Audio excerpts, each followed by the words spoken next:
দুর্নীতির মামলায় বুধবার বিএনপির ভারপ্রাপ্ত চেয়ারম্যান তারেক রহমান ও তার স্ত্রী ডাক্তার জুবাইদা রহমানকে খালাস দিয়েছে হাইকোর্ট। বিচারপতি মোহাম্মদ খসরুজ্জামানের একক হাইকোর্ট বেঞ্চ এ রায় ঘোষণা করে।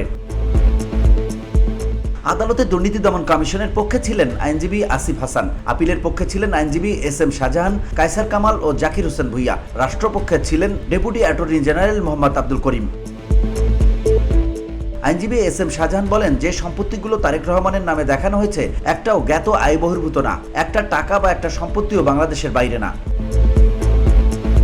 তিনি আরো বলেন, সেনানিবাসে মইনুল রোডের বাড়িটি শহীদ রাষ্ট্রপতি জিয়াউর রহমানের পরিবারকে দেওয়া হয়েছিল, সেটাও এ মামলায় দুদক বলছে এটা তারেক রহমানের অর্জিত সম্পদ এবং এটা অবৈধ সম্পদ, অথচ এটা সরকার নিয়মকানুন মেনে বরাদ্দ দেওয়া হয়েছিল। আর একটা সম্পত্তি আছে গুলশানে, সেটাও রাষ্ট্রীয়ভাবে দেয়া, অথচ মামলায় তারেক রহমানকে দোষী সাব্যস্ত করে সাজা দেওয়া হয়েছিল। বিচারের নামে এরকম প্রহসন আমি আমার ওকালতি জীবনে দেখিনি।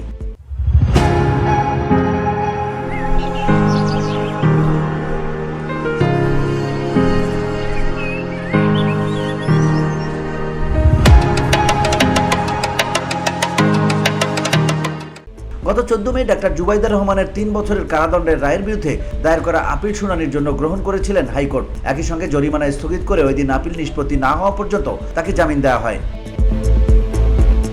VOD Bangla news desk.